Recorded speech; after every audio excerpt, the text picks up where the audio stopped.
It's like if whenever I feel inner tension, like an inner clamp that doesn't feel good, that's when I observe that, I feel how that's tied to like a way that I live, a patterned way of being for me that results in my energy being compromised.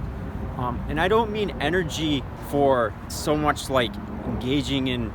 the world that we have today, but for me it's the feeling that I don't have access to life anymore. And for me, that's the most important thing, is to experience that touch, and not only be present, but to not be compromised within myself, where I'm subconsciously holding on to something that doesn't feel good. So when I feel that, I feel within my body where a particular clamp is that I'm holding on to, and I work with that space. So I will move to that part of my body that doesn't feel good, and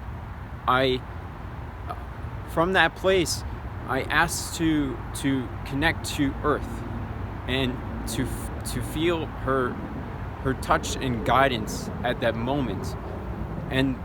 that often comes as like an image that has nothing to do with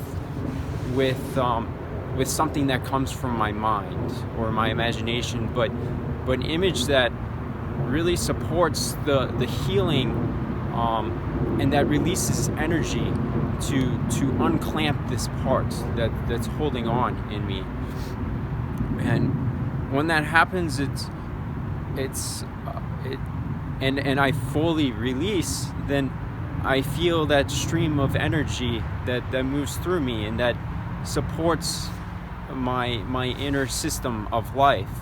And that really only comes when I surrender to the earth and what she has to offer at that moment. And that's not easy, because